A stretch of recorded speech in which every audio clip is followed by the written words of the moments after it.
Shalom saudara-saudara yang terkasih di dalam Tuhan Yesus.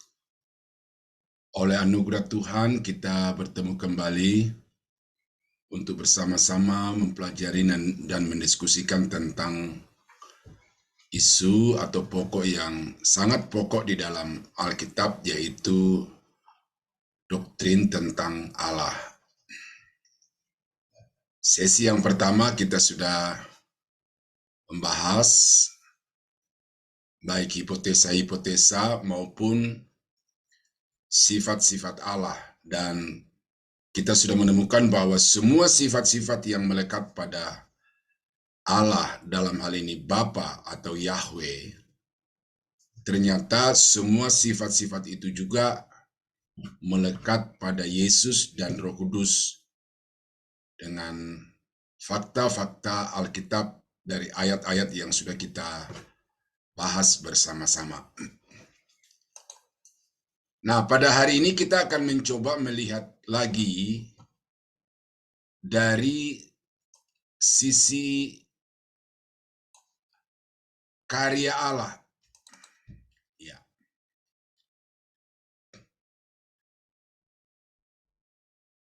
Bapa sebagai Allah itu karyanya kita sudah tidak meragukan lagi, oleh karena sudah dipercayai begitu kuat dan memang berdasar kepada Alkitab. Sebagai pencipta, membangkitkan orang mati, mengampuni dosa. Nah, ini jelas, ayat-ayat ini menjelaskan bahwa Bapa itu adalah pencipta, dan saya tidak terlalu harus menjelaskan ini lagi karena ini sudah menjadi keyakinan kita semua. Tetapi yang harus saya periksa dan jelaskan kepada Bapak, Ibu, saudara-saudara sekalian adalah apakah anak itu juga memiliki karya yang sama yang dilakukan oleh Bapa. Nah, yang pertama dulu yang harus kita lihat pada Yesus adalah apakah Yesus itu pencipta? Ya. Nah, di dalam Yohanes pasal 1 ayat yang ketiga dikatakan bahwa, atau supaya jelas konteksnya saya baca mulai dari ayat yang pertama yang berkata, pada mulanya adalah firman, firman itu bersama-sama dengan Allah, dan firman itu adalah Allah. Ia pada mulanya bersama-sama dengan Allah.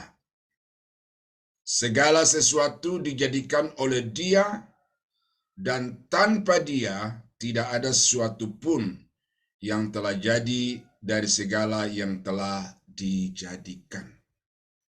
Segala sesuatu dijadikan oleh Dia. Siapa Dia di sini? Ayat yang kedua adalah Ia. Siapa Ia dalam ayat yang kedua?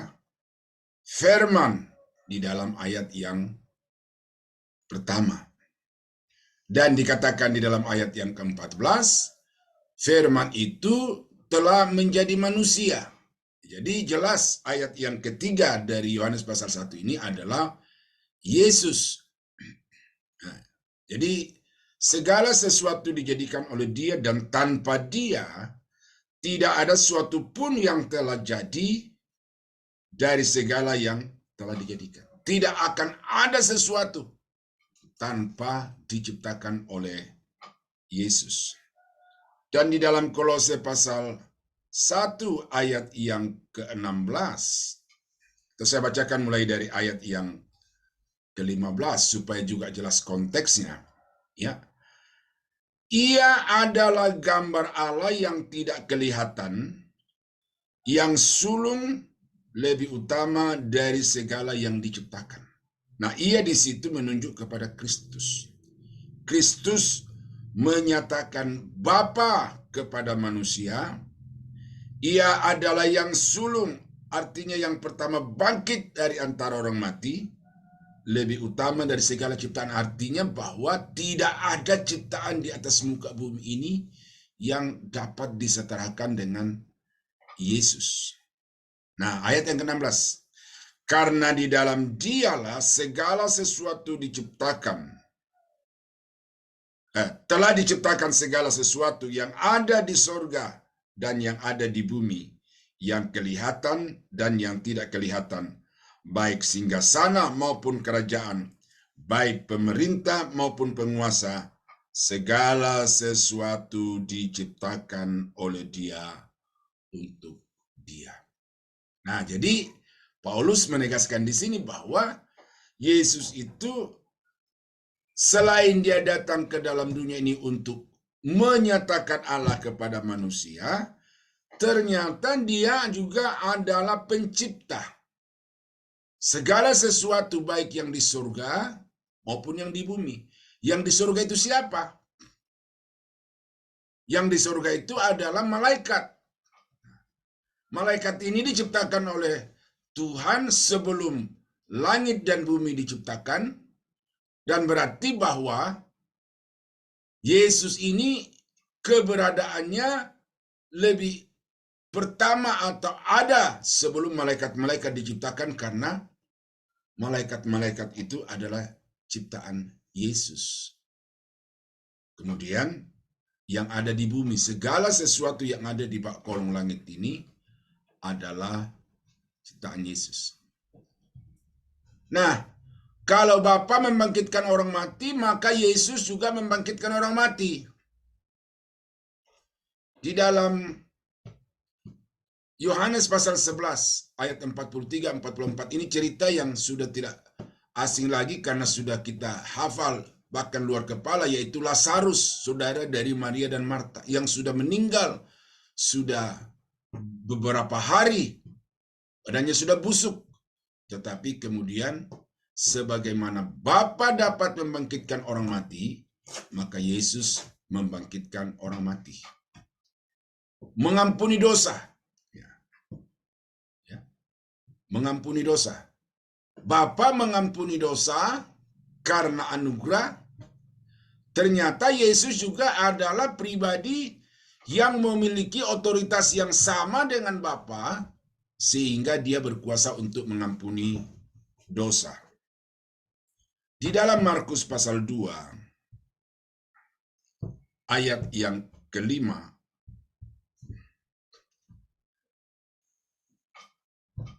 ketika Yesus melihat iman mereka, ini orang-orang yang membawa seorang yang lumpuh, yang dikatakan diturunkan dari atas atap rumah oleh karena tidak ada jalan untuk masuk melalui pintu. Nah, lalu ketika Yesus melihat iman mereka, berkatalah Ia kepada orang lumpuh itu, "Hai anakku, dosamu sudah diampuni."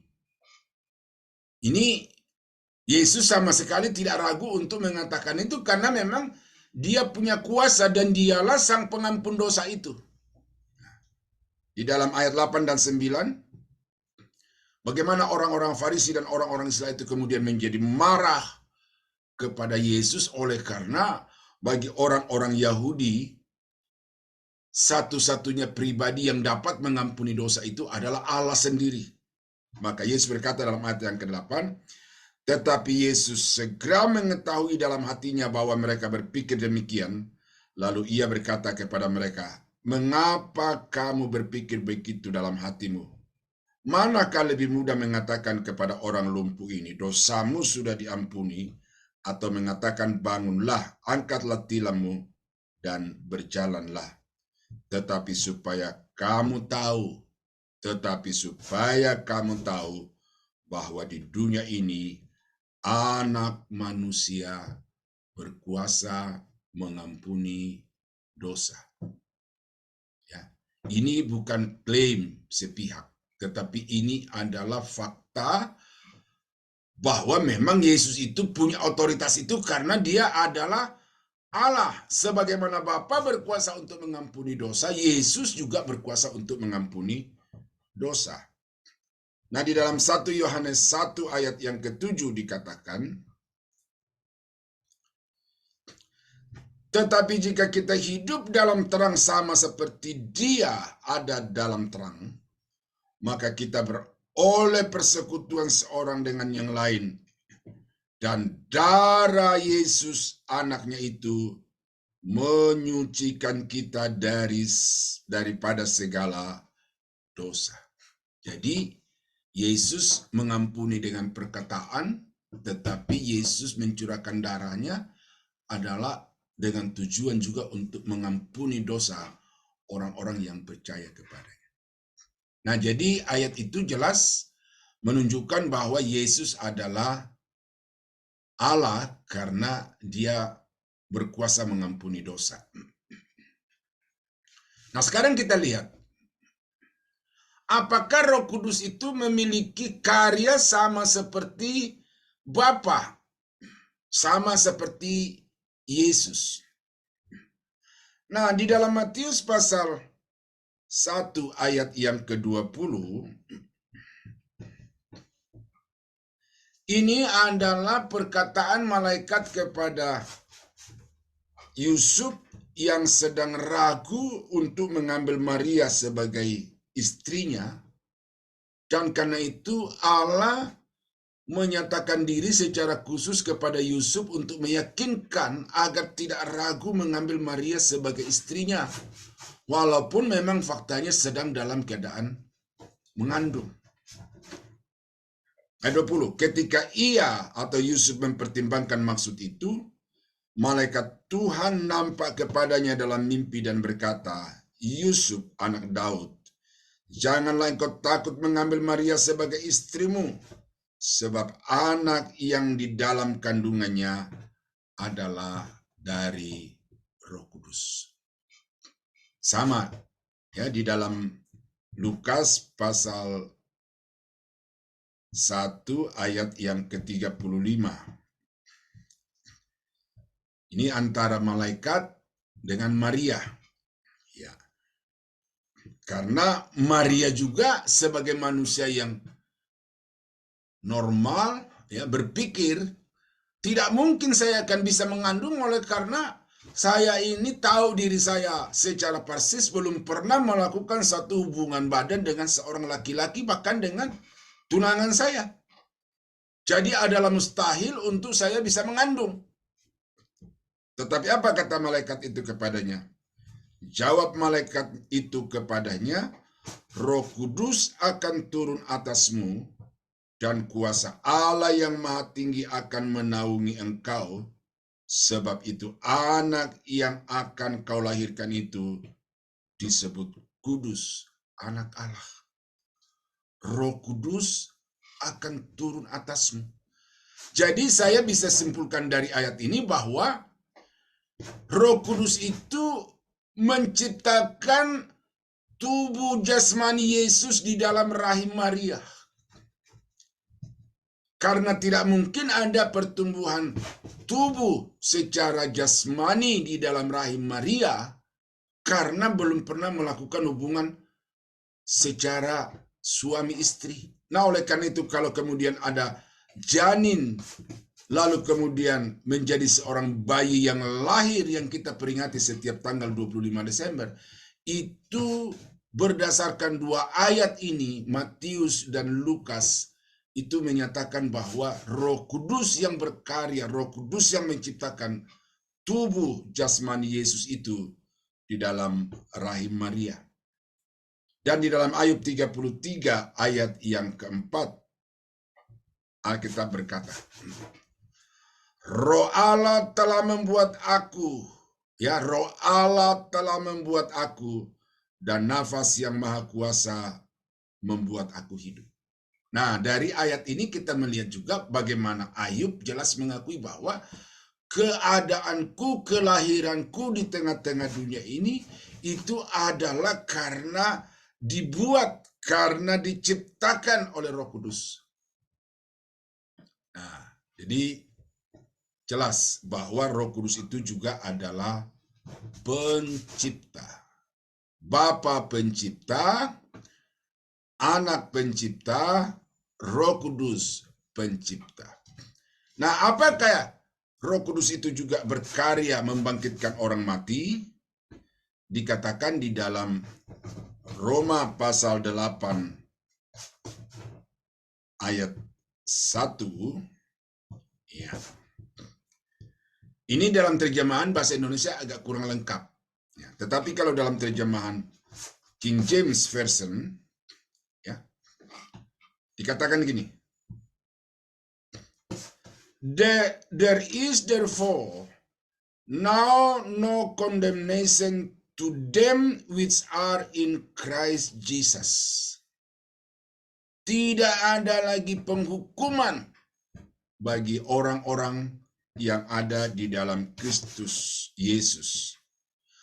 Who walk not after the flesh, yang berjalan tidak mengikuti daging, but after the Spirit, tetapi yang berjalan sesuai dengan kehendak Roh Kudus atau mengikuti kehendak Roh Kudus. Jadi itu membebaskan dari penghukuman. Ya. Lalu di dalam ayat yang ke-11 kita kembali ke terjemahan baru. Dikatakan dalam Roma 8 ayat yang ke-11. Dan jika roh Dia, roh Allah yang telah membangkitkan Yesus dari antara orang mati diam di dalam kamu, maka Ia yang telah membangkitkan Yesus Kristus dari antara orang mati akan menghidupkan juga tubuhmu yang fana itu oleh rohnya. Rohnya itu akan membangkitkan tubuhmu yang fana dari kematian, sebagaimana roh yang sama telah melakukannya untuk Yesus, yaitu roh yang diam di dalam kamu. Jadi saudara-saudara, Yesus bangkit dari antara orang mati karena dibangkitkan Bapa. Yesus bangkit dari antara orang mati karena dibangkitkan Yesus. Jadi, sebagaimana Bapa memiliki kuasa untuk membangkitkan, Yesus memiliki kuasa untuk membangkitkan, maka Roh Kudus juga memiliki kuasa untuk membangkitkan. Mengampuni dosa. Bapa mengampuni dosa, Yesus mengampuni dosa. Lalu di dalam 2 Tesalonika 2 ayat yang ke-13, ternyata di situ dijelaskan bahwa Roh Kudus juga itu adalah pribadi yang berkuasa untuk mengampuni dosa.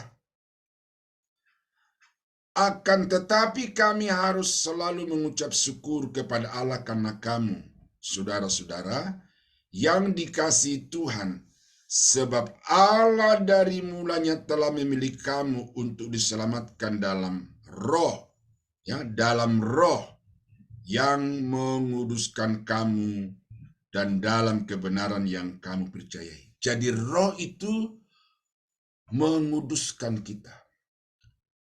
Roh itu mengampuni dosa kita. Bukan hanya untuk membuat kita terpisah dari dunia, mengasingkan kita dari dunia, tetapi roh itu menyucikan kita dari segala dosa sehingga kita dapat disebut sebagai orang-orang kudus. Nah, dari ayat-ayat itu saudara-saudara sudah menjadi sangat jelas bahwa Bapa itu pencipta, berkuasa membangkitkan orang mati dan mengampuni dosa. Yesus itu pencipta, berkuasa membangkitkan orang mati dan mengampuni dosa. Demikian juga Roh Kudus adalah pencipta, berkuasa membangkitkan orang mati, dan juga punya otoritas untuk mengampuni dosa. Nah, jadi kalau begitu saudara-saudara, kesamaan Bapa, Anak, Roh dalam sifat-sifat, kesamaan Bapa, Anak, dan Roh di dalam karya, ya, maka sampai di sini saya sudah harus memberikan kepada saudara kesempatan untuk berpikir dan mengambil kesimpulan. Siapa Yesus? Siapa Roh Kudus itu? Apakah dia setara dengan Allah? Apakah dia Allah itu sendiri? Dan saya harap, saya percaya bahwa dengan uraian-uraian di atas itu Bapak Ibu sudah mendapatkan gambaran yang sangat terang benderang. Nah, karya yang lain dalam kaitannya dengan keselamatan orang-orang berdosa. Ya. Ternyata kalau kita baca Alkitab, maka kita akan menemukan bahwa baik Bapa, Anak, dan Roh Kudus itu ketiga-tiganya terlibat secara bersama-sama dengan fungsi yang berbeda-beda, tetapi hasil akhirnya adalah seorang yang berdosa itu dapat diselamatkan. Nah, saya tidak perlu membacakan seluruh ayat-ayat ini karena cukup panjang, tetapi saya cukup memperlihatkan kepada saudara apa yang dikerjakan Bapa di dalam keselamatan orang-orang berdosa. Yang pertama adalah memberi anugerah atau memberi kasih karunia. Efesus 1 ayat yang ketiga. Memilih, Efesus 1 ayat 4. Mengadopsi, mengangkat. Ini Efesus 1 ayat 5 dan seterusnya. Membenarkan. Bapa itu menyelamatkan orang berdosa dengan membenarkan orang-orang berdosa itu walaupun faktanya orang itu berdosa. Roma 3:26, Roma 8 ayat 30. Kemudian memuliakan, mengangkat derajat orang-orang berdosa itu menjadi orang-orang yang suci, kemudian diproses terus-menerus hingga akhirnya menjadi sempurna sama seperti Yesus. Nah, apa yang dikerjakan anak di dalam keselamatan? Menebus, Efesus 1 ayat 7, Roma 3:24. Mempersatukan antara orang-orang berdosa yang diam di bumi dengan Allah dan yang diam di surga. Efesus 1 ayat 10, Efesus 2 14-16, Kolose 1 ayat 20. Yesus berkarya untuk menyelamatkan orang berdosa dengan menjadi juru damai, mendamaikan antara orang-orang berdosa yang harusnya dihukum dibinasakan dengan Allah yang maha sempurna. Karena karya pendamaian Yesus itulah, maka orang yang berdosa dapat hidup secara harmonis dengan Allah yang maha kuasa. Menyucikan. Dengan darahnya ia menyucikan kita dari segala dosa. Menggantikan kita di atas kayu salib. Yang seharusnya orang-orang berdosa, seharusnya saudara dan saya yang digantung di atas kayu salib. Karena dosa dan kejahatan, tetapi karena kasih dan anugerah Allah dan karena kasih anugerah Yesus Kristus, maka tempat itu ditempati oleh Yesus sehingga saudara dan saya dibebaskan dari hukuman karena dosa dan kejahatan. 2 Korintus 5:21, 1 Petrus 2:24 dan 1 Petrus 3 ayat yang ke-18. Karya Yesus di dalam menyelamatkan adalah memuaskan Bapa. Kalau di dalam perjanjian lama orang-orang Israel mempersembahkan korban-korban kepada Allah, baik korban bakaran, korban sembelian, korban pendamaian, korban penghapus dosa dan lain sebagainya, yaitu bersifat temporal dan tidak sempurna. Tetapi kematian Kristus di atas kayu salib itu sangat memuaskan Bapa. Oleh karena apa? Satu, kematian Kristus, tuntutan kesempurnaan kesucian Allah itu bisa terpuaskan karena noda dan dosa yang dibuat oleh manusia. Jadi hukuman sebagai tuntutan dari kemahakudusan Allah itu terpenuhi di dalam Yesus. Yang kedua, keadilan. Bahwa orang yang berbuat dosa tidak boleh dilepaskan begitu saja. Dia harus menanggung konsekuensi dari semua yang dia perbuat yang bertentangan dengan Tuhan itu. Maka kematian Kristus di atas kayu salib itu memuaskan Bapa, oleh karena tuntutan keadilan Allah itu terpenuhi di dalam kematian Yesus. Dan yang ketiga adalah kasih Allah itu terpenuhi. Dia mau menyelamatkan manusia dengan kasih-Nya, tetapi ada keadilan dan ada kemahakudusan Allah. Nah, oleh karena itu maka kematian Kristus di atas kayu salib memuaskan Bapa, oleh karena di dalamnya termaktub atau terpuaskan, terpenuhi 3 minimal sifat Allah, yaitu kasih-Nya yang besar, kasih-Nya yang sempurna, keadilannya yang benar, dan juga kesuciannya. Maka dikatakan ketika Yesus mati di atas kayu salib, itu sangat memuaskan Bapa. Jadi Bapa berkarya di dalam keselamatan, Yesus berkarya di dalam keselamatan. Ya, ini saya tekankan ini karena ada pendeta mengatakan Yesus bukan juru selamat. Yesus bukan Tuhan. Yang menyelamatkan itu adalah Yahweh, Bapa. Nah, tapi dengan ayat-ayat ini saudara bisa melihat bahwa yang menyelamatkan bukan hanya Bapa, tetapi yang menyelamatkan juga adalah Yesus. Nah, selanjutnya apakah Roh Kudus itu berkarya di dalam keselamatan orang-orang berdosa? Ternyata di sini ada. Yang pertama yang dilakukan oleh Roh Kudus supaya orang-orang berdosa itu bisa kembali kepada Allah adalah meyakinkan. Menyadarkan bahwa kami ini orang-orang berdosa yang harus bertobat, yang harus meninggalkan dosa. Yang kedua yang dikerjakan oleh Roh Kudus di dalam kehidupan orang-orang berdosa sehingga diselamatkan adalah melahirbarukan. Di dalam Yohanes pasal 3 ayat 3 dan 5. Roh Kudus berkarya di dalam menyelamatkan orang-orang berdosa karena Roh Kudus itu memeteraikan, mensahkan kepemilikan Allah atas orang-orang berdosa. Atau mensahkan pembalikan nama kepemilikan dari tadinya milik dosa, milik dunia, milik setan.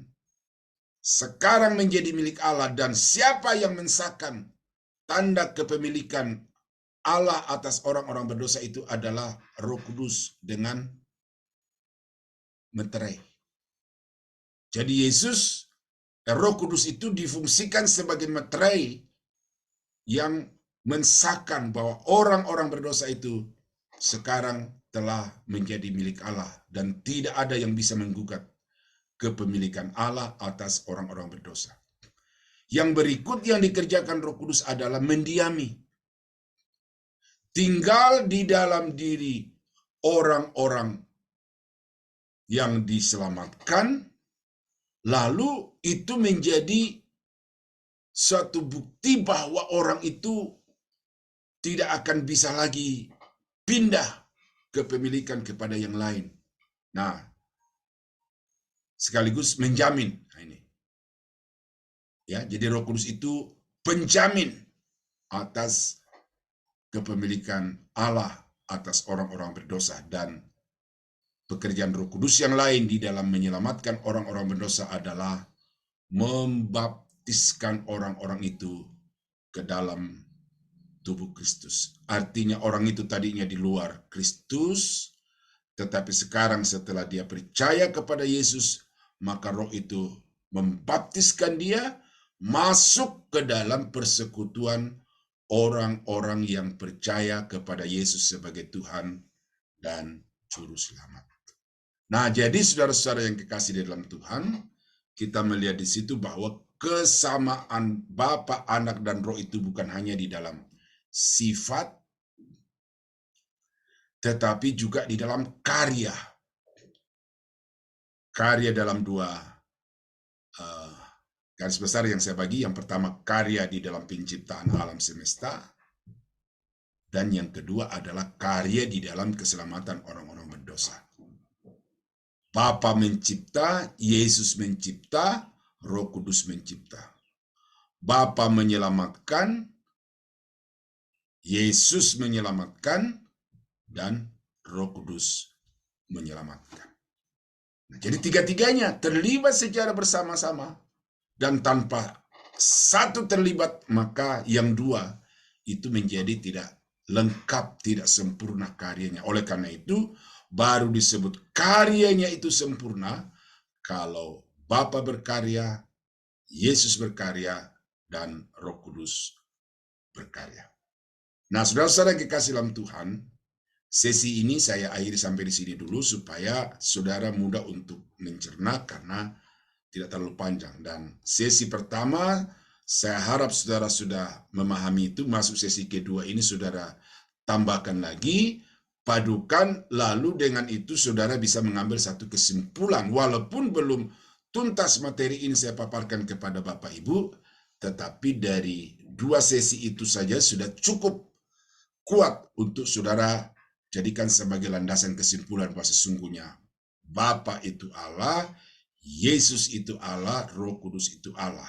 Bapa itu Tuhan, Yesus itu Tuhan, dan Roh Kudus itu Tuhan. Bapa itu penyelamat, Yesus itu penyelamat, dan Roh Kudus itu penyelamat. Nah, saya tegaskan sekali lagi, jangan mau diombang-ambingkan oleh pernyataan-pernyataan yang tidak berdasar secara komprehensif terhadap Alkitab. Ya, dari pemaparan sampai di sesi yang kedua ini, Bapak Ibu saya paparkan kepada saudara fakta-fakta dari Alkitab. Bukan asumsi, bukan pikiran pribadi, dan juga bukan bersumber dari buku-buku, tetapi semuanya bersumber dari dalam Alkitab. Dan karena itu, apa yang saya sampaikan adalah kata Alkitab. Nah, kiranya Tuhan Yesus memberkati. Sampai bertemu di sesi yang ketiga.